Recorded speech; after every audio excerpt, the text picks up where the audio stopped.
ఈరోజు మనం డిస్కస్ చేయబోయే topic PSA rule number 5 practical stellar astrology rule అనమాట.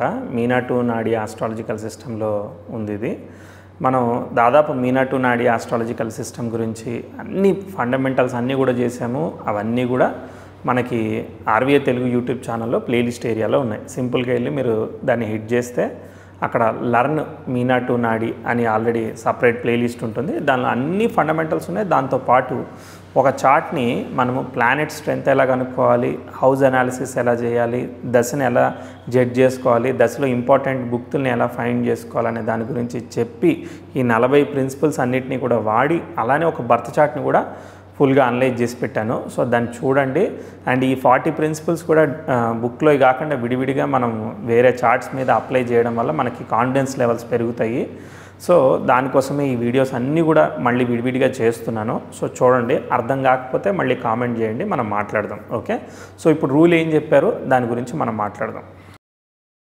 ఎనిమికల్ స్టార్లో ఉంటే అది ఒక గ్రహం, అంటే ఏదైతే దశాలాడు ఉంటాడో ఆ దశాలాడు కానీ ఒక గ్రహం కానీ ఆ లగ్నానికి యోగకారకం కానీ, అంటే ఇప్పుడు మనకి దుస్థానాధిపతి నక్షత్రం ఏదో ఒకటి ఉంటుంది కదా, లగ్నానికి సంబంధం వేరే గ్రూప్ ఉంది కదా, శనివర్గం గురువర్గం. సో మన లగ్నానికి యోగకారకం కానీ నక్షత్రంలో కనుక ఉంటే ఆ గ్రహం కానీ ఆ దశాధిపతి కానీ ఆ ప్లానెట్ యొక్క పొజిషన్ కూడా సరిగా లేనట్లయితే ఖచ్చితంగా నెగిటివ్ రిజల్ట్స్ ఇచ్చేదానికి అవకాశం ఉందనే దానికి మనకి ఈ రూల్ ఇచ్చారనమాట. మనకు బుక్లో వేరే ఎగ్జాంపుల్ ఎక్స్ప్లెయిన్ చేశారు. అదే రూల్ని మనం ప్రతి చార్ట్ మీద అప్లై చేయొచ్చు. ఎందుకంటే ఆ లగ్నానికి యోగకారకం కాని నక్షత్రాల్లో ప్రతి చార్ట్లోనూ ఏదో ఒక గ్రహం వస్తూనే ఉంటుంది. అలాంటి దశ నడుస్తున్నప్పుడు ఎలా ఉంది అనేది కేర్ఫుల్గా మనం అబ్జర్వ్ చేయాలనే దానికి ఇది ఒక ఎగ్జాంపుల్. ఈ జాతకుడికి వృశ్చిక లగ్నం వచ్చింది. గ్రహాలన్నీ ఎక్కడున్నాయో చూడండి. ఇది ఫాదర్ ఎక్స్పైర్డ్ అనమాట. ఈ ఎగ్జాంపుల్ కేసు లగ్నాన్ని మనం 9వ స్థానానికి మూవ్ చేసుకోవచ్చు. అలానే లగ్నం నుంచి కూడా మనం పరిశీలించుకోవచ్చు అనమాట. 9వ స్థానానికి మనం మూవ్ చేసుకుంటే చాలా ఈజీగా ఉంటుంది. మనకి డెత్ని చూడాల్సి వచ్చినప్పుడు ఏంటిది మన రూల్ సింపుల్. మారక స్థానాలు అనేవి ఉంటాయి. 2, 7 స్థానాలు ఏ లగ్నానికైనా మారక స్థానాలు అవుతాయి. చరలగ్నానికి ప్రతి మారక స్థానము, బాధక స్థానము, చతుర్థం ఎప్పుడైతే కలిపి ఆపరేట్ అవుతాయో అప్పుడు ఆ వ్యక్తికి డెత్ వచ్చేదానికి కారణం అవుతుంది. అలానే ఇప్పుడు ఈ దశాలాడు ఎలా ఉన్నాడు, అసలు చార్ట్ ఎలా ఉంది ఒకసారి చూసి మనం అప్లై చేసే ప్రయత్నం చేద్దాం. నేను ఈ ప్రతి రూల్కి కూడా అనాలిసిస్ రాశాను. అది మన యూట్యూబ్ వీడియో కింద డిస్క్రిప్షన్లో కూడా పెట్టే ప్రయత్నం చేస్తాం. ఒకసారి చూపిస్తా చూడండి.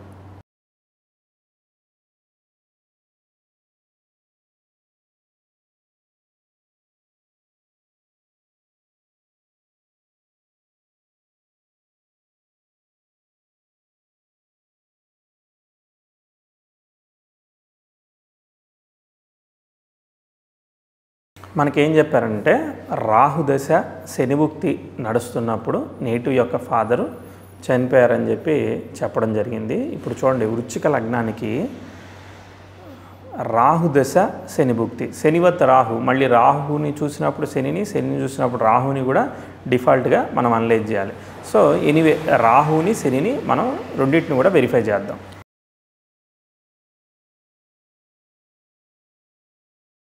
శని మనకు చూడడానికి 2లో కనిపిస్తున్నాడు. అలానే యోగకారకమైన రవి నక్షత్రంలో ఉన్నట్టు కనిపిస్తున్నాడు. కానీ వక్రించాడు కాబట్టి ప్రీవియస్ నక్షత్రం, అంటే రవి నక్షత్రం కన్నా ప్రీవియస్ నక్షత్రం శుక్ర నక్షత్రం కదా, శుక్ర నక్షత్రం తీసుకోండి. శుక్రుడు ఎక్కడున్నాడు? అష్టమ స్థానంలో ఉన్నాడు. ఎగ్జాక్ట్లీ రాహు నక్షత్రంలోనే ఉన్నాడు. మళ్ళీ అష్టమ స్థానంలో ఉన్నాడు. అష్టమం దుస్థానం కదా. సో మనకి అన్ఎక్స్పెక్టెడ్ ఈవెంట్స్, ప్రమాదాలు ఇలాంటివన్నీ కూడా ఇచ్చేదానికి కారణమవుతుంది. తర్వాత మళ్ళీ శుక్ర నక్షత్రంలో ఉంటూ ఆ శుక్రుణ్ణి మళ్ళీ శని, ఆయుకారకుడైన శని ఆస్పెక్ట్ చేస్తున్నాడు అనమాట. అంటే ఆయుష్కు సంబంధించినవి ఏదైనా ప్రమాదము ఇచ్చేదానికి అవకాశం ఉందని మనకు సూచన ఇచ్చాడు. అలానే భిన్న పాదంతో గురువు, యోగకారకుడైన గురువు, ద్వితీయాధిపతి అయిన గురువు కలుస్తున్నాడు.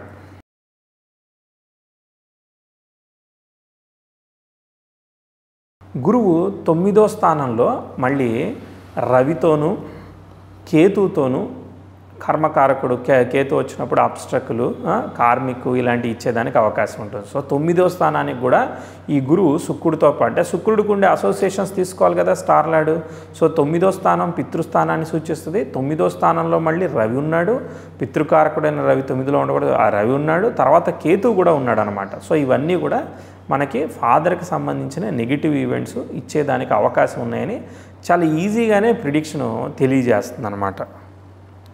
వీటన్నిటిని కూడా రాహుకేతు యాక్సెస్లో మనకి 3 మరియు 9వ స్థానాల్లో ఉన్నాయి. కానీ 8లో ఉన్న శుక్రుడికి వీటన్నిటికీ కనెక్షన్ వచ్చింది. అది మనకి ఇక్కడ కన్సిడర్ చేయాల్సిన ఇంపార్టెంట్ విషయం. అష్టమ స్థానం అంటే వీళ్ళందరూ 9లో ఉండి కనెక్ట్ అవ్వలే. 8లో ఉన్న శుక్రుడికి వీళ్ళందరూ కూడా 9 కనెక్ట్ అయిందనమాట, అంటే నెగిటివ్గా కనెక్ట్ అవుతుంది. అలానే యోగకారకుడు కనెక్ట్ అయ్యాడు కదా, గురువు ఎగ్జాల్ట్ అయ్యాడు కదా.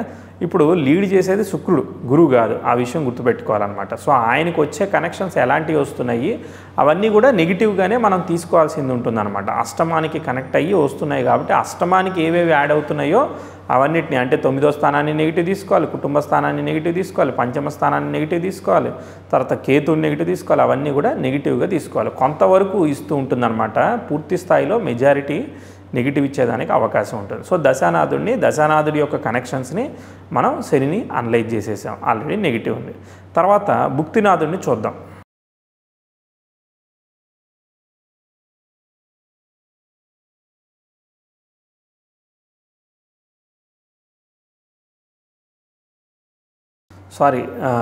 రాహు దశలాడు, శని భుక్తిలాడు. శని భుక్తిలాడు నెగిటివ్గా డిఫైన్ చేశాడు.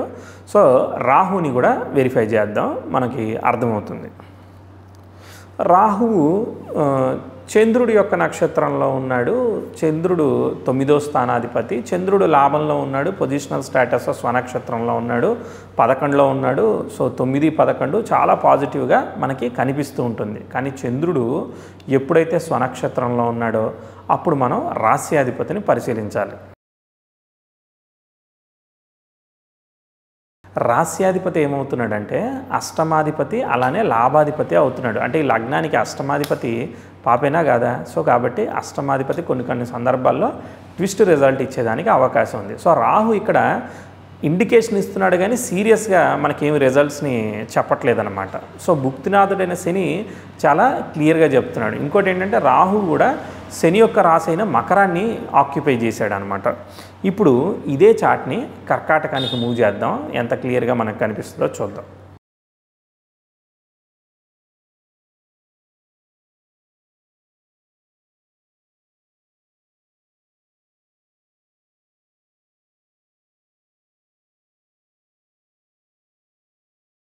ఇదే చార్ట్ని మనం కర్కాటకానికి మూవ్ చేస్తే రాహు ఎలా ఉన్నాడు?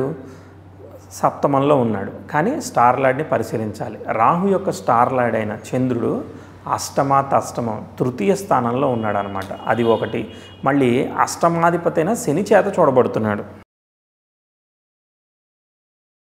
అష్టమం తృతీయంలో ఉంటూ మళ్ళీ కర్కాటకానికి 6లో ఉన్న శని అష్టమాధిపతి సప్తమాధిపతి అంటే మారకుడు అవుతూ మళ్ళీ ఆయుకారకుడు అవుతూ మళ్ళీ ఆ చంద్రుడిని ఆస్పెక్ట్ చేస్తున్నాడు. అంటే ఏదో ఒక ప్రమాదాన్ని 3, 6 స్థానాలంటే ఏంటిది? పోరాటంతో సాధించే. సో ఏదో ఒక పోరాటం కావచ్చు, రోగం కావచ్చు, లేదంటే ప్రమాదం కావచ్చు, ఏదైనా కూడా కొంచెం ఛాలెంజింగ్ విషయాన్ని ఇండికేట్ చేస్తున్నాడు కానీ ఈజీ విషయాన్ని ఇండికేట్ చేయట్లేదు. మళ్ళీ ఈ మూన్ పొజిషనల్ స్టేటస్లో ఉన్నాడు కాబట్టి, బుధుడి యొక్క ఇంట్లో ఉన్నాడు కాబట్టి, ఈ బుధుడిని రిప్రజెంట్ చేస్తాడు కాబట్టి, బుధుడు ఎక్కడున్నాడు?